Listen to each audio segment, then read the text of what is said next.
From what I can see, they say that anxious attachment styles and disorganized attachment styles, aka fearful avoidant attachment style, are the most prone to cheating. And research suggests that individuals with certain attachment styles may be more prone to cheating than others, and generally those with insecure attachment styles, specifically anxious attachment and disorganized attachment, are more likely to engage in infidelity. Individuals with this attachment style often crave closeness, but may also fear abandonment. Their insecurities can lead them to seek validation from others outside their relationship, potentially resulting in cheating. Organized attachments. Those with this attachment style may exhibit erratic behavior in relationships, stemming from inconsistent caregiving experiences. They might struggle with intimacy and trust, leading to impulsive decisions, including infidelity. So, in contrast, individuals with secure attachment styles typically have healthier relationships characterized by trust and effective communication, making them less likely to cheat. So, should that be something that you consider when you are deciding upon who to get in a relationship with? Perhaps. I would say, as someone who kind of struggles with disorganized attachment style, or FA, I've never cheated. However, you can have more than one attachment style housed within you, and I tend to be securely attached. At least I think so when it comes to family, friends, co-workers. I tend to be steady and stable. It's only with romantic relationships when I start delving into the disorganized attachment lane. So my perspective might be a little different from somebody who is just purely disorganized attachment. I would think somebody who already has confusion when it comes to relationships wouldn't want to add more confusion by cheating on somebody, because now that's just going to make you feel even crazier and make things so much more complicated than they already are. So I think it also comes down to a moral issue, but it's not always morality that drives someone to cheat. And when I see videos on cheating, and you can find lots of them, when you think of cheating, what's the number one thing that comes to your mind? You probably think of a man. Sorry, men. And it's not that women don't cheat, because they do, because who are the men cheating with? However, you kind of think of somebody that we used to call a dog, and we still probably do. And that just means that the person cheats on multiple people. Like, they might have a wife and they might have several women that they're cheating with. Or they have a girlfriend and they're cheating on the girlfriend with multiple people. And all of these women think they're the number one, and this person is just spread out everywhere. I think the other typical way that we think of cheating is when somebody is in an unhappy relationship and they feel like they've been driven to cheat. Or let's say someone is married and their spouse cheats on them, so they cheat to feel better or to get back at the person. So cheating, we often think, at least there was a time when people would kind of potentially unfairly question the person who had been cheated upon. Like, what are you doing to your spouse? Like, are you treating him right? Are you treating him well or her very well? What would drive her to cheat? Is because you're not meeting that person's needs.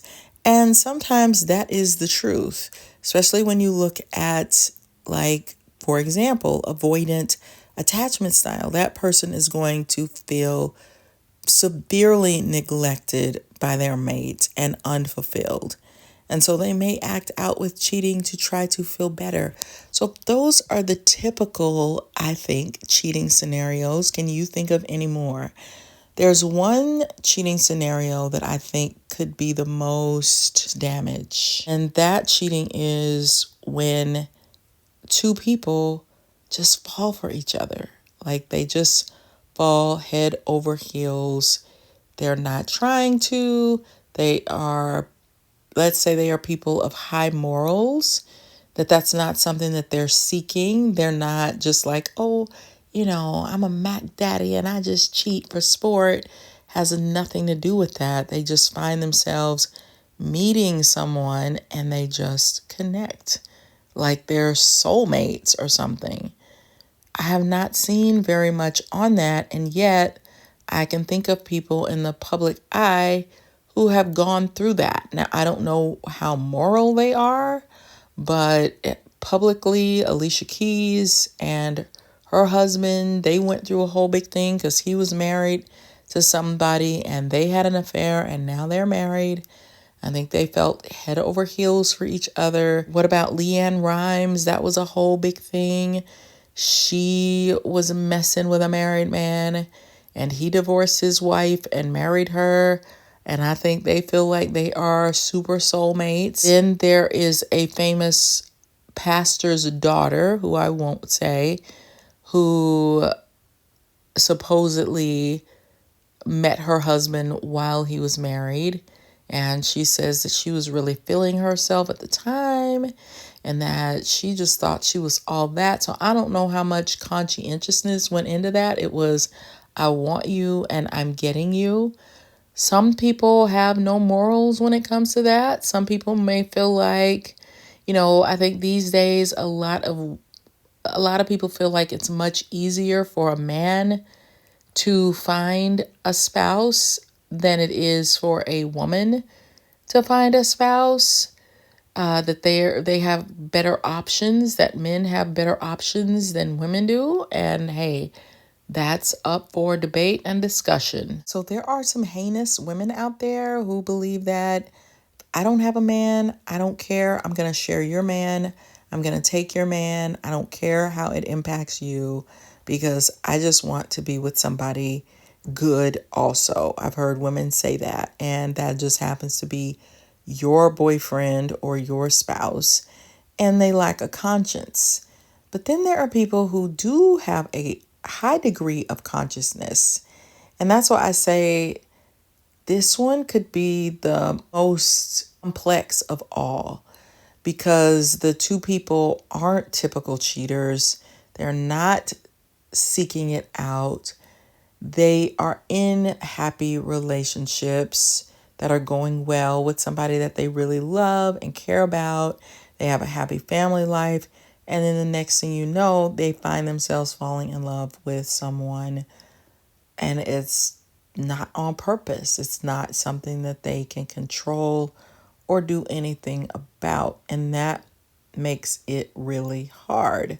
So then they have to fight to not fall for someone and have an affair with somebody that they just genuinely find as another soulmate. So where does disorganized attachment style fall? Fearful avoidant attachment, FA, describes a type of insecure attachment that can develop in children, often as a result of inconsistent or frightening caregiving. It's not inherently moral or immoral. Rather, it's a psychological pattern that reflects a child's experiences and relationships with caregivers. And from a moral standpoint, the focus is on the behaviors and circumstances that lead to disorganized attachments.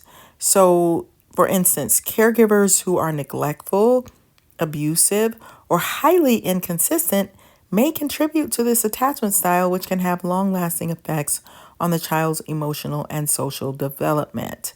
So that is at the core of this. So one could argue that the actions of this caregiver are morally questionable as they can harm the child's emotional well-being. So with that, when you have an unstable upbringing, then that could I think, is disorganized. So they may, and I'm not saying that most of them will cheat, because that is absolutely not true. I have no idea what the percentage is. The percentage could be super small. It could be like 5% or it could be 50%. I don't know. But I do think because you've got different dynamics, the anxious side, the avoidant side, it could manifest in a different type of cheaters. So I just want to explore these. You might have an academic cheater, and this includes people who plagiarize, copy from others during exams, or use unauthorized resources to complete assignments. Hey, I bet you didn't know that was a type of cheater, but it is. You could have a professional cheater. In the workplace, these cheaters may take credit for others' work, falsify reports, or engage in insider trading. And how about the sports cheaters? Athletes who use performance-enhancing drugs, manipulate game outcomes, or violate rules to gain an unfair advantage, they fall into this category. And then, how about financial cheaters? This includes those who commit fraud, such as tax evasion, embezzlement, or scamming others for money. And then there are online cheaters in gaming or online platforms. Cheaters may also use hacks, bots, or other unfair methods to gain advantage over others. And then there are the social cheaters. These are people who manipulate social situations for personal gain, such as lying to friends for favors or to fit in. And then finally, what we're focusing on today are relationship cheaters. These individuals may engage in infidelity by being unfaithful to their partners through emotional or physical affairs. So, people, when combining the types of cheaters with individuals who have a disorganized attachment style or a fearful avoidant attachment style, their behaviors and motivations may be influenced by their attachment dynamics. So we're going to get juicy now. Here's how each cheater type might be altered. Number one, the serial cheater. With disorganized attachment, this individual may have an unstable view of relationships, seeking validation through multiple partners while simultaneously fearing intimacy. Their pattern of infidelity may be driven by a fear of closeness, leading them to sabotage relationships. They might engage in serial cheating as a way to avoid true intimacy. The thrill of new partners may provide FA temporary excitement, but ultimately reinforce their fears of commitment and emotional vulnerability, which is why you don't want to cheat. Number two, the emotional cheater. With disorganized attachment, this type may struggle with forming secure emotional connections. They may deeply connect with someone outside their relationship due to a fear of intimacy in their primary relationship, leading to heightened emotional turmoil. With fearful avoidant attachment, they may engage in emotional cheating to fulfill their need for connection while simultaneously pushing away their partner. Ouch. This could result in a cycle of seeking emotional support but withdrawing when intimacy deepens. Then how about the opportunistic cheater? With disorganized attachment, this individual may impulsively cheat due to fluctuating feelings about relationships. Their attachment style may lead to unpredictability in their choices, driven by a fear of rejection or abandonment. And they may act on impulse as a way to escape their feelings of vulnerability. The opportunistic nature of their cheating could be a mechanism to avoid deeper emotional connection. And then there's a rebellious cheater. So with disorganized attachment, this type may cheat as a reaction to feelings of instability in their relationship. Their rebellion could stem from unresolved childhood issues, leading them to act out against perceived threats to their autonomy. With fearful avoidant attachment, they may rebel against their partner as a way to assert independence while simultaneously fearing abandonment. This rebellion is a coping mechanism for avoiding intimacy. The impulsive cheater. With disorganized attachment, compulsive cheating may manifest as a way to manage anxiety associated with their attachment style. They may seek constant validation from others to cope with feelings of worthlessness. With fearful avoidant attachment, the compulsive nature of their cheating could stem from a deep-seated need for validation that conflicts with their fear of intimacy, leading to a cycle of seeking connection while pushing others away. And then how about neglectful cheaters? With disorganized attachment, this individual may cheat due to feelings of neglect, but also struggle with conflicting emotions about attachment. Their need for fulfillment may lead them to pursue external validation while feeling anxious in their primary relationship. With fearful avoidant attachment, they may cheat to address feelings of neglect, yet fear true intimacy with their partner.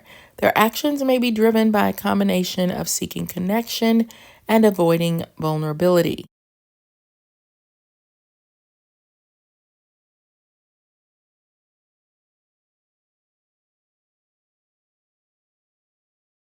We definitely want to stay away from people who cheat.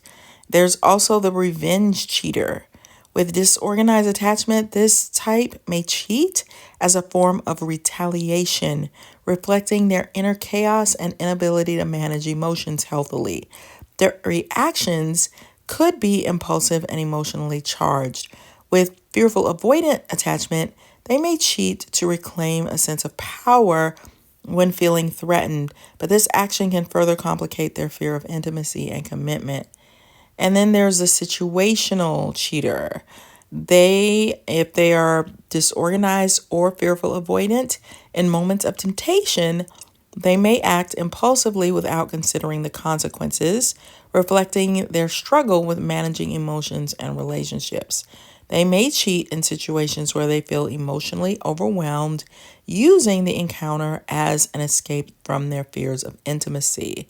And then finally, there's the fantasy cheater. With disorganized attachment, this individual may engage in emotional or online affairs as a way to cope with their chaotic attachment style, seeking fantasy connections that feel safer than real intimacy.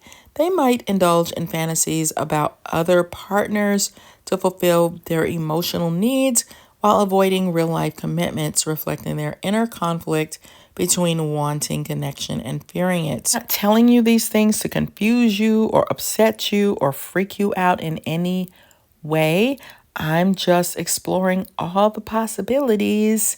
So if you recognize any of these in a person, then you might want to consider not being in a relationship with them or use these as a way to look for red flags. It's pretty widely known that sometimes we attract certain people in our lives. So I think one of the best things you can do if you are fearful avoidant is to study it in depth. And that is a way for you to heal because you understand the dynamics that are going on inside you that were once confusing.